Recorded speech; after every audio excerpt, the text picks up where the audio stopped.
We need to connect social commerce with real life and real commerce. And I think the two together will create something new. I think that you have to understand the hubris that exists in your org before you can even tackle those like technical knowledge gaps. I've seen way too many brands, specifically at the higher complexity and omnichannel perspectives, literally taking years to implement a digital strategy. And I think there's no way that a brand can survive today with that type of mentality.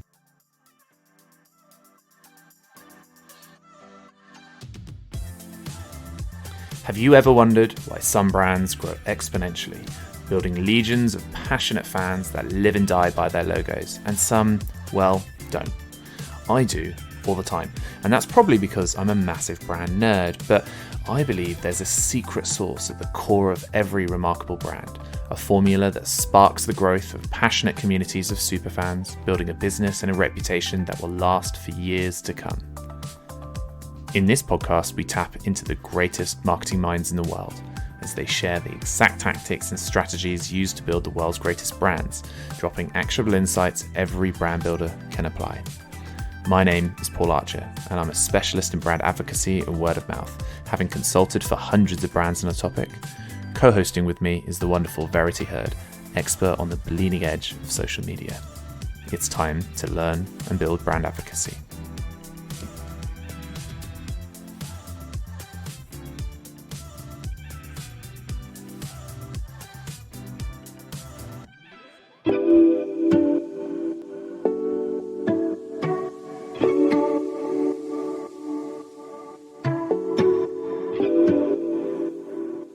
In this panel, we're going to discuss the steps to successfully harnessing social commerce insights to craft marketing initiatives that not only resonate, but also build lasting loyalty. Now, we did a lot of creative stuff previously. Now we're going to dig into more of the nitty gritty of data, of loyalty, of activating those customers in there. So now, before we sort of kick off, do you want to go around to give yourself a very quick intro, who you are, what you do, who you work for, and also explain what social commerce means for your brand and the brands that you work with and how that differs from other forms of e-commerce. Would you like to go first, Jess? Yeah, so I'm Jess. I oversee social commerce for the D2C portfolio at Coty. So that's Kylie Cosmetics, Skin by Kin, Philosophy.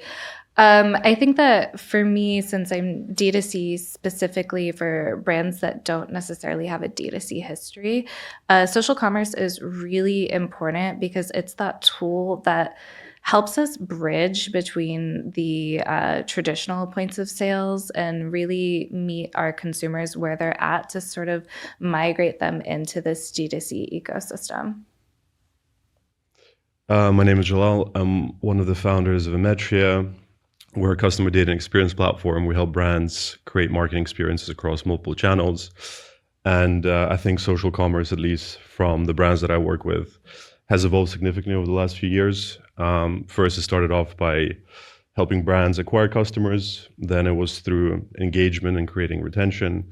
And I think now social commerce is being transformed into a whole shopping destination, which helps brands create new channels for consumers to purchase their products and experience products. I work with indie beauty brands. I'm a fractional CMO and a marketing leadership consultant. A lot of my career was actually in the big corporate companies, and now I've transferred it into indie. For me, social commerce is the heartbeat of the indie brands that have launched. And I was thinking about this conversation today. I remember when the e-commerce team weren't even given budget to get photos for their website. And obviously it's come a really long way. So for me, it really is kind of the heartbeat of the brands nowadays. I'm the director of digital marketing and e-commerce for Davines and Comfort Zone North America. We are professional. We are a B Corp. And we lean into sustainability pillars such as biodiversity, circularity, and reforestation. And we're pretty new, I would say, to North America and the e-commerce space, although we've been around since the 80s because we're headquartered out of Parma, Italy. We're an Italian brand. And it's been a journey over the past, I would say, 3 years or so. building our brand in the D2C space as well as social commerce. Amazing. Well, thanks for joining me here. Anna, let's start with you. So in your view, how have modern marketing channels transformed traditional marketing practices, particularly, I think, within the context of social commerce, but also wider as well? I think it's interesting because marketing is just such a huge umbrella term. It doesn't really have a meaning nowadays because there's so many functions that operate under the marketing term. The transformation really has been the power of social, but multiple platforms. I enjoyed listening to Leah earlier because talking about social, you can't go in one direction. You have to have multiple outputs, multiple conversations, multiple communities that all come together. But then you can't forget some of the more traditional marketing touch points. And, brands nowadays need a really big budget to be able to be on the right platforms, operate in the right places, be seen. A new consumer sees a brand 6 to 9 times now before they make a purchase decision. So they may see you on a few platforms 3 times, then they may be driving and they see a billboard, then they may walk into a store and there's an activation going on, then they open their phone and they're targeted. The transformation, it's not necessarily completely transformed, it's just expanded in so many ways now. And which of those tactics actually work today? There's obviously a lot of fads. We could have all jumped onto every single one of these new social platforms that come out every 5 minutes and then, lost our shirt on it. Which ones still work and do you think will always work? Great content and community, I think is going to really keep us going through the next few years. Content needs to be engaging, exciting. It can't just come from the brand. We can't do this push-pull marketing that, I actually never studied marketing. I really grew up in marketing. But if you go and study marketing in college, you're taught about push marketing and pull marketing. It doesn't exist anymore. That kind of the pull between the consumer and community, who are one of the same, let's be honest. They're really driving what the content looks like for the brand. What works? I really think that's $1 million question or $1 billion question. Everyone wants to know what works. I think that you have to have an always on program. So you always have to be identifying the right partners, the right community, the right products to be talking about. What do you want to be known for? So you have to be pushing that across different channels and across a few other marketing operating functions. I'm into out of home partnered with social. I think the two together work really well. I don't know if you need to add paid media into that. Some big brands do. But I think if you've got a really good social funnel happening and you add out of home, you end up seeing the brand as you're looking down, as you're looking up, as you're walking into the store, as you're buying online. I think those, and that's not just 2 things, obviously, that's multiple things under those 2 umbrellas, but I do think that's a really good combination right now. And we were talking before, Gen Z does like to go into store. That means they're walking along the street. Their head's down in their phone, but they're also walking along the street. They are actually getting off their sofas in this apparently scenario. Yeah. Why? I'll tell you a quick story. My daughter's 8 and she was on a school bus yesterday. She went to the Rockefeller Center. She came home and I was like, what happened? And she was like, good news, Mum. I'm like, what happened? She went, I was on the school bus and I was expecting some educational thing. And she said, I saw the brand you're working with. I saw the truck. I saw the picture of the lip gloss on the truck. I was like, you went to the Rockefeller Center. Our family back in the UK, they go to the farm. You went to the Rockefeller Center and you came home and you told me about a lip gloss you saw on a truck. And she's 8. She's a bit young for Gen Alpha, but, that is a very noticeable thing. And she knows about it because she sees me scrolling on my phone. Is that our first insight into Gen Beta? It's terrifying. This is the future that we've got. You have exposure to some of the hottest fashion brands in the world and many others, seeing the way that they're engaging with people generally digitally. if you think about those modern marketing channels, they've changed the way that we're marketing, although sometimes we're going back. We talked about word of mouth being the old as new, talk about out of home, which people probably would be giggling about if you'd said that a few years ago. But a lot of people nodded along there. Like, how are you seeing them evolving in this when you kind of see social getting involved, the old, the new, the engagement? Like, how's that working for you? Yeah, I think it's an interesting time for brands and marketing and consumer engagement. I think we actually have gone full circle. So if you look back in the day, sort of the traditional retail ways of interacting with the brand and shopping, it was mostly brands selling their products through physical stores, wholesalers, other department stores, and they didn't really have control of the consumer experience. It was dependent on the brand, the store that the shopper went into. Then there was a whole sort of transformation across D2C, where the brands had full control of the consumer experience, the channels, the marketing promotions, the products that they're promoting. And I think now with social commerce and this huge trend in influencers, user-generated content, we're going back into a somewhat isolated experience where the shopping experience is limited to the social platform that you're in. There was a few examples earlier today through TikTok and how it's created, through Facebook, Instagram, Google. So ultimately, the other day, this is the first time, and I'm probably the worst person here. I don't have any social presence at all. I only understand the shopping experience from our customers. But the other day, I was watching YouTube, not on a laptop or computer or my phone, on my TV, and there was a shopping thing that popped up. I've never seen this before. I don't know if anyone else saw this, but there's a shopping thing that popped up. So I feel like the brands and the consumers have gone through full circle. I think social commerce is extremely important, specifically with the growth that it's seen over the last few years. But the thing that I think is significant and most important for brands is to look at the customer experience holistically, rather than focusing purely on social commerce and how to optimize that. But how do you optimize the full customer journey from the initial touch point that the consumer has with the brand all the way down to the different channels that they're experiencing your product with? So I think in terms of the evolution, we'll be adding more and more channels down the line, and brands will be adding more and more channels, right? There's VR, AR, a whole bunch of other channels that will pop up in the future. We started with email, then we've added SMS, then WhatsApp, then TikTok, then Instagram. And I think social commerce is just one of new channels we'll be adding. And I think the way for brands to look at this is just to focus on the customer experience and see it as a channel, as part of the wider experience that the brand is trying to communicate with their customers. And how do you measure that? Like, how do the analytics play into that? And actually, I think we've probably said community about 37 times so far and counting. But the one thing we've not said so far is AI, which I think is probably a record for a conference in 2024. So, I mean, like, how are you, because AI is powered entirely by training data. We've got to get the right message to the right person at the right time. Like, how is that evolving? Yeah, so over the last decade, we went through a crazy sort of big data phenomenon, where everyone's trying to gather more and more data. And just from a data perspective, these are sort of rough numbers, but over the last 10 years, mobile commerce has increased from 18% to 75%. And social presence has gone from 2 billion to 5 billion. So we're dealing with much larger data sets, more complex data sets, because there's more and more information coming through.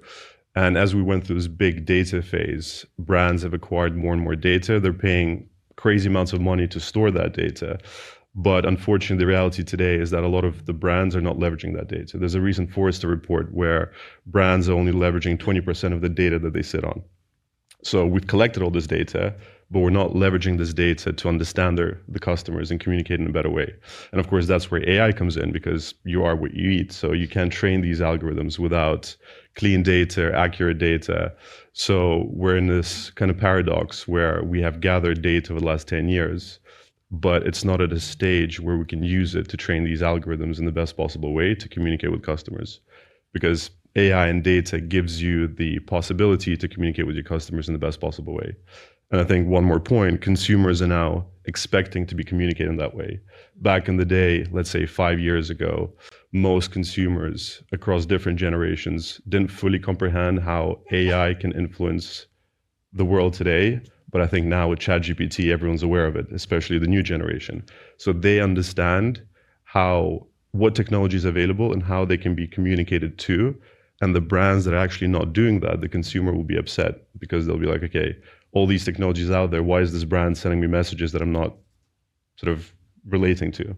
So yeah, ultimately, lots of data, but data is siloed or not being leveraged. And it is absolutely the most important thing to be able to use to personalize the experience. Do you know anyone who's doing it well, as like an example?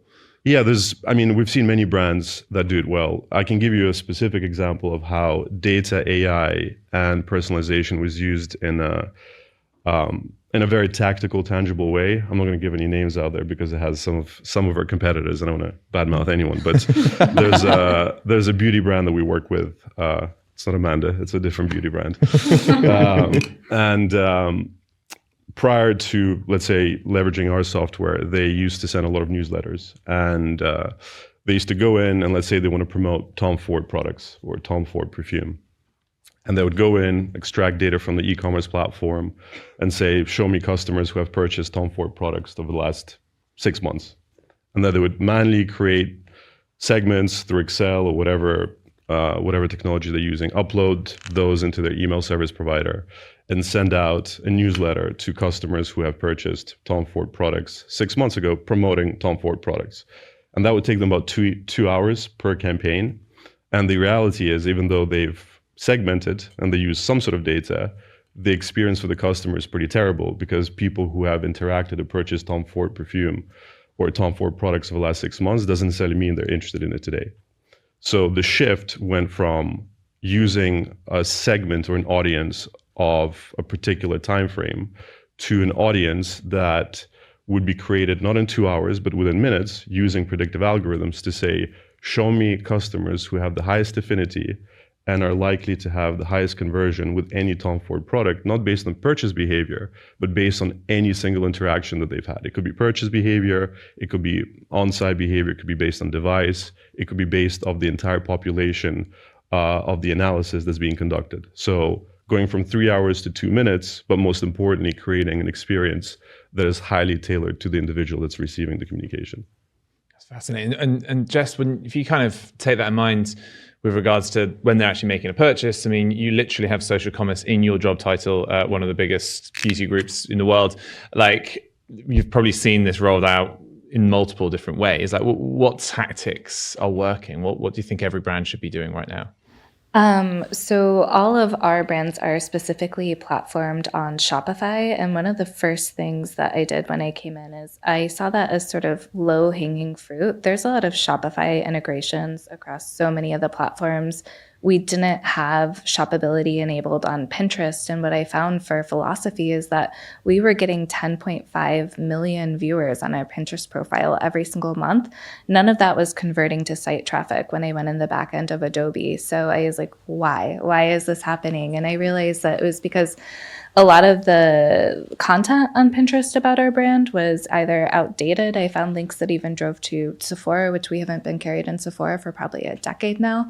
So I was like, we need to make sure that people who want to shop our brand can easily do that and, not allow other brands to like have that moment and get in and cannibalize it. So I think any integration that you can leverage, and in the case of Shopify, it is so turnkey, just go and audit that and do that immediately as sort of like clearing that first area of white space. And then the second string of attack is I would just see how you could make those things better. But if you have a platform, especially where you have a lot of your consumers congregating or interacting, but then when you look on the back end of your site, you don't see that converting to traffic, figure out what that disconnect in the funnel is.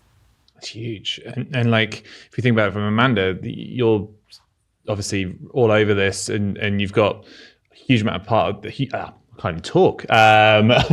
We're only halfway through. But no, so the content, which is obviously powering the social commerce, the posts around it, like how are you seeing this role has evolved over the past couple of years, and how important is it to brands? Yeah, so for us at Davines, it's quite interesting because... Hey, it's me again. This podcast is sponsored by Duel. which is my company, actually. Dual is the leading brand advocacy platform used by the top retail consumer brands, including Unilever, Charlotte Tilbury, Elemis, Loop, and about 50 more, to manage, measure, and scale their advocacy, member, affiliate, creator, and brand ambassador operations. The platform offers unparalleled scale for complex brands by automating 9 out of 10 of the standard advocacy management activities and allowing them to focus on arming their advocates with the right tools to tell the brand story and drive social commerce. They can grow faster for less. We only work with 15% or so of the brands we speak to, but we try and add value in many other ways, this podcast being one of them. So if you are a brand that's interested in this, maybe a large consumer retail brand, ideally you're doing $20, $30 million as a minimum, and you're pretty advanced on social and you need to know what the next stage is, then please get in touch. Email me, paul@dual.tech. That is paul@duel.tech, or Google Dual.tech. I just actually learned recently that, I mentioned we've been around a long time, and we were a brand that typically didn't show hair content. So we were a hair care brand that didn't show hair content. It's quite interesting. So that's not the case now.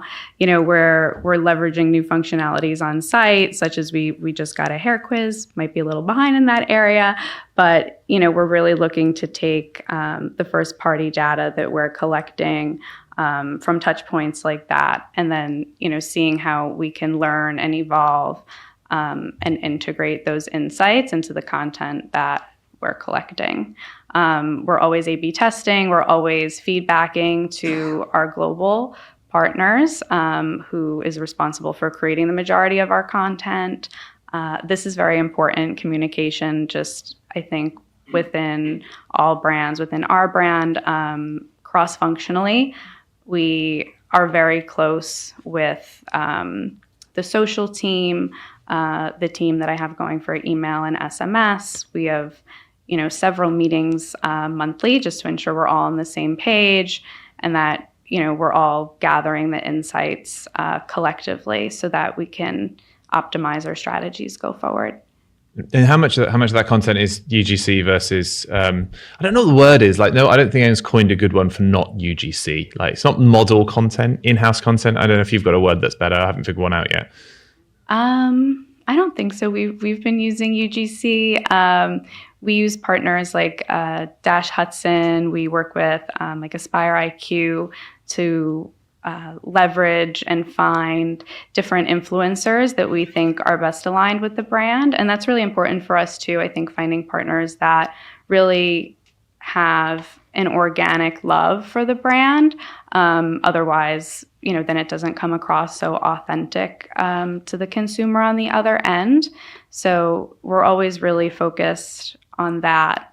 And then we've done different things too, as far as really leaning into hair type, really talking about personalization and, working with influencers based on their hair type, creating content on that, and then how can we leverage it across all channels? So social commerce as well, creating different ads, that will then lead and feed back into how we can improve our strategies within email and SMS, get more targeted, and create personalized journeys for the customer. Cool. Anna, we've been talking a lot about the generational switches, Gen B, you've just heard it here. And actually the purchasing powers as they're evolving, how is the spending reshaping the industry? So the spending obviously isn't coming from the kids. The spending is coming from the parents. And I think the parents need better education. I really do. I think, we've just seen the whole Sephora story where the kids were going in and messing up everything, and they were spending $200 and walking out with all the products on their arms and all the samples all messed up or the testers all messed up. And everyone's blaming the children. I'm like, the children don't know how to do this without the parents allowing them. So I think the spending is how we target the adults, or their parents that are looking after them, and how they spend. So in effect, the consumer is the consumer that's buying for themselves plus for others now. I don't know how we're going to maintain that, but that's ultimately what's happening. They're buying twice. So I think it's positive for the industry. From my experience, I think that's a good thing, but I don't know how we maintain that and then how we market to them in two different ways, because we don't market to 12-year-olds. We're not marketing to an 8-year-old. We need to market to the parents that these products are or aren't good for their children. Same as most men's marketing is through women, traditionally. So I think with the next generation, we're going to be seeing an influx of spend, but it's not their money.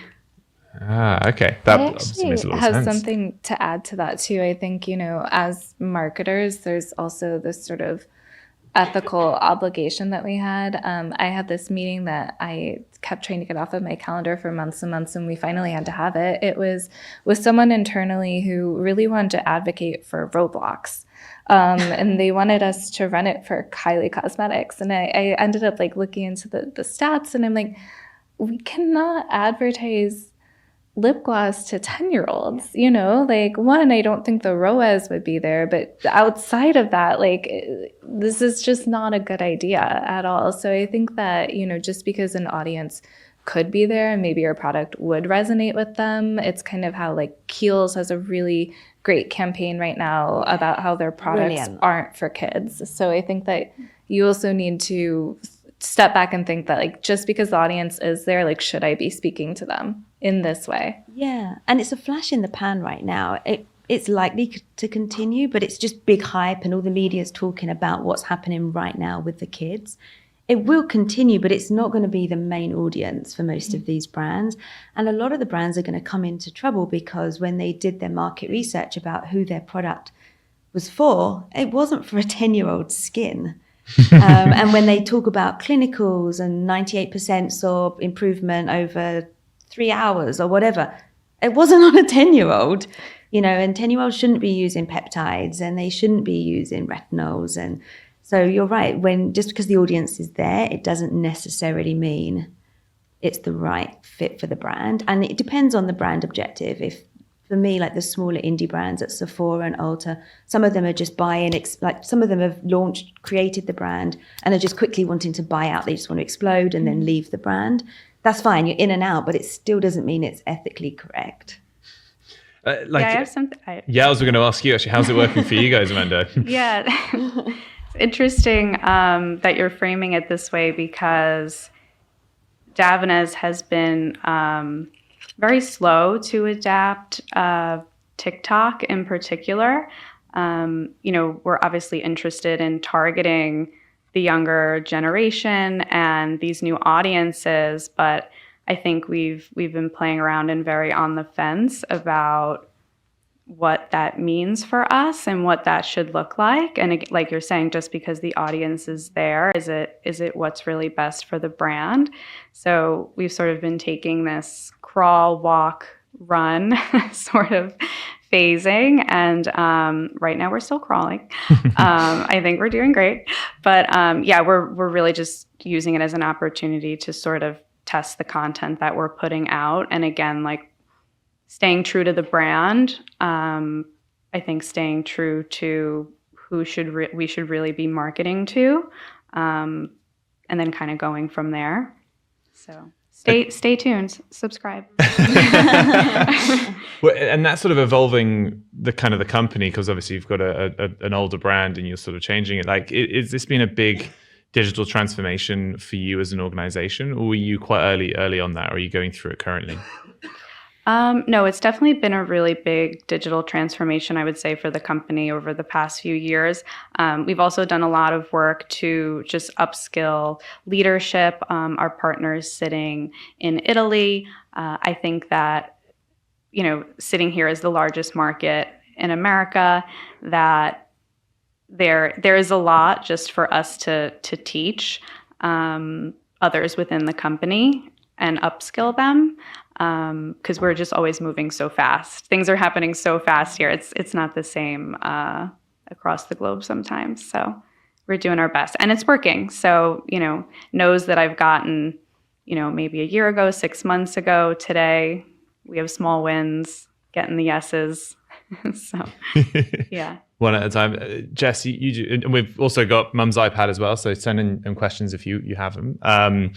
So like you do a huge amount of digital transformation in various different organizations, but often it's quite overwhelming, particularly if you aren't necessarily on that journey already. Like how do companies prioritize it? What's the sort of first thing you work on? Yeah, so interestingly, I was at Condé Nast over the time when we moved from print revenue to digital. And I think that before you can figure out the gaps in technical knowledge, you also need to figure out the hubris in your org. So what I did, because I was working with all of our media planners and account managers who laddered up into our sales teams, and we just kept having a lot of tickets open that didn't make sense, or things would get stalled. I'd be like, why is this happening? I created this like quiz, more or less, and sent it out to the entire team. And I had them rate themselves on their knowledge in different areas. And then the second part of the quiz was actual like, what does this mean? You know, like what is a pixel? How does a pixel function in our sites? And I found that people were rating themselves much more highly than they are actually performing on this questionnaire. So that made me realize that we need to shift the conversation completely, because if you are putting out all these resources about how you can be better at your job or, you know, have deeper knowledge, but someone doesn't think they need that, they're not going to access it. So first we had to size the problem. Then we had to develop the solution around that. And we ended up doing hands-on workshops over the course of 3 days. And by the end of that, one of our oldest sellers at Condé, she is in her 80s. She was a pixel expert by the end of this training, which was really exciting to see. But I think that you have to understand the hubris that exists in your org before you can even tackle those like technical knowledge gaps. But also the velocity of information now versus where it was 2018 when this was happening at Condé Nast is just hockey stick. Like there are over 11,900 MarTech platforms, and no single marketer can be an expert at all of them. I think that you have to surround yourself with subject matter experts and then let them be the experts, let them own that stream. And then, you know, just make sure that you have people who also work really strongly cross-functionally so that you can have a sort of like league of experts driving the change. Djalal, you probably have strong opinions about MarTech platforms. I know I do. But it's actually interesting we talk about sort of digital transformation, and actually Leah was touching on social first. It's almost like the thing that comes after digital transformation is now social transformation. Like presumably working with you guys, you're a key part of that digital transformation phase. Like what would be your advice to anyone who's embarking on this and trying to figure out what's best to do and how to get to that next stage? Yeah, there's a lot of things we've seen, both being on the technology side and working with over 200 different brands globally. One thing specifically that we've seen over the last decade, we've seen like very big shifts. Specifically in North America and the brands that are here, we've seen brands go on a crazy acquisition spree, acquiring every single vendor out there. We've seen brands with multiple agencies doing the same thing. We've seen brands with multiple ESPs, marketing solutions, CDPs. I'm throwing a whole bunch of different acronyms out there, but there's basically way too many technologies today. And what that creates is that we've talked about data silos. Now we have technology silos. So you have all of these different channels operating independently. And even though you got best of breed technologies all over the place, that best of breed doesn't translate to a best of breed experience. To answer your question more specifically, I think in whatever digital transformation initiative you have, I think there are two things to consider. First, once again, going back to the basics and really understanding what is the customer journey that you want to create. In order to do that, you need to understand that you have the right ecosystem across your partners and your vendors. But first and foremost, it starts by understanding your customer base, understanding what type of product journeys drive the best customer lifetime value, understanding what type of channels are driving the most profitable customers or the best retention. Once you understand your customers, then you can start mapping out your customer journey. And then once you've mapped out your customer journey, my biggest recommendation, irrelevant what vendor, agency, whatever technology you use, is that back in the day, I think a lot of digital transformation initiatives took years and cost hundreds of thousands, if not millions of dollars. I think now we are at an inflection point where we have technologies today that enable you to go much faster. So I'm talking days, weeks, months, not years, because I've seen way too many brands, specifically at the higher complexity and omni-channel perspectives, literally taking years to implement a digital strategy. And I think there's no way that a brand can survive today with that type of mentality. And I appreciate it's much harder to implement something in weeks and days rather than years. But I think the cadence of technologies that are available today enable brands to go much faster. But ultimately, start with the basics, understand the customer, create the best possible customer journey, focus on a few key metrics that you want to optimize. Social commerce will drive specific key metrics that you can optimize for, but ultimately journey, data, journey, metrics, and then understand whether you have the right ecosystem within vendors and partners and agencies to be able to create that in days, weeks, months, not years. Like what metrics are the non-negotiables for you? I think ultimately, whatever metric your brand has to capture the customer experience, typically the different metrics can be isolated across two sort of categories. One's around customer acquisition, and the other one's around customer retention, which could be driven by loyalty and getting customers to come back and buy again. So on the acquisition side, talking specifically around social commerce, I think it's important to understand the customer acquisition costs, the customer lifetime value, and on the retention side, it's most important to understand what are the key metrics that are important for your brand that would indicate that you have a healthy retention model. So let's say lead to first time order, second time order, third time order. What are the different things or products or channels that are causing customers to go from first to second to third? What is their engagement through the different social media platforms? What are they posting? How they're engaging? User-generated content, that type of interaction. I typically am quite reserved when it comes to recommending specific metrics because every brand is unique. Every brand has a particular type of message they want to deliver, create an experience for their customers.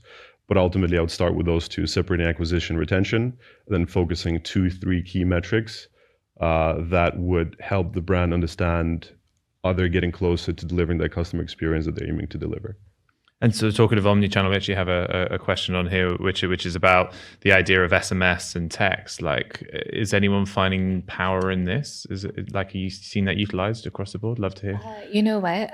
We are not utilizing it the way that we should be, but Summer Fridays kills it with SMS, and so does Merit. I have bought so many things, and they're both unattentive. I bought so many things from the messages that they send me. Brilliant. Anyone else? Any good examples? Yeah, we just did something recently. It was more of a sampling campaign, actually, it was activated through social. So we used, we're testing two different companies, actually. One's Sample, the other one is SoPost. So I don't know if anyone's done this, but, we're using ads through Facebook and Instagram to target new customers and to get them in if they're interested in a sample. But the best part is you can ask very specific questions. So for instance, for our skincare brand, the products are a higher price point. So one of the questions we're asking is, how much are you willing to spend on a face moisturizer? If they say over a certain amount, then they're sort of opted into this bucket to receive the sample. Someone else may be rejected, but that they're not a qualified lead, for instance. But then all of the people that are receiving the sample, we've now acquired their email address as well as their phone number, and then we're leveraging that customer data and information and pulling it in to Ometria and Attentive. And right now we have the two platforms talking to each other, so we're able to create very specific and personalized automated journeys to create different follow-ups, as well as post-purchase segments once they do convert based on their experience. And it's been working very well. So how does that translate into the salon? Because actually we've got someone here who's a long-term fan and user of Davines, but discovered them in the salon. Like, how important is it tapping into professionals as advocates when it comes to that, and how does that cross into the customer world? Yes, so we have been working super hard over the past couple years. We call it our B2C2B strategy, and it's essentially all the ways in which that we're connecting the online customer to the offline brick and mortar space, which is super important for us. I think that sometimes too, right, when you're doing all of these customer acquisition plays, they just know that you sell shampoo, right? But they don't know perhaps that we are a full service company. We offer color, treatment. We're in hundreds of salons, hundreds of salons throughout the US.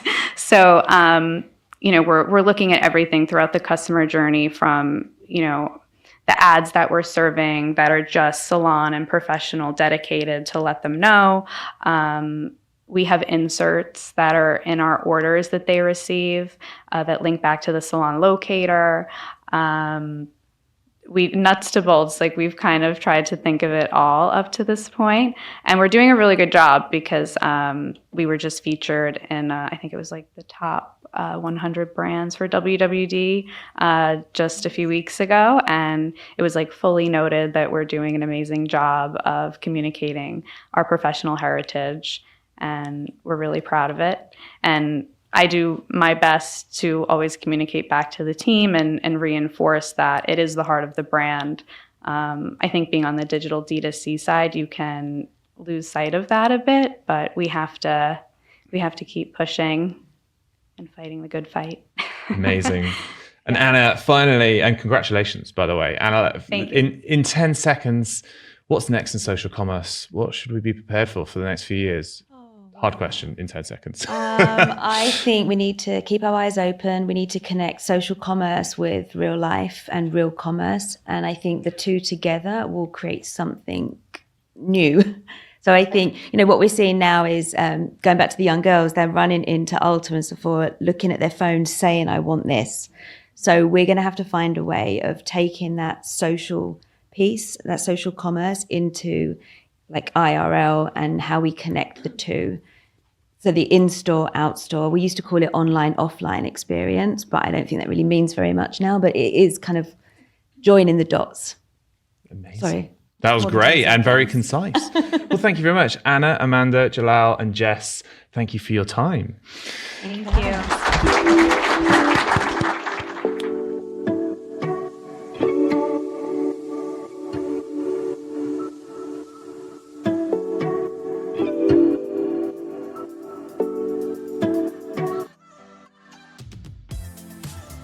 That was another episode of Building Brand Advocacy, the world's top brand building podcast.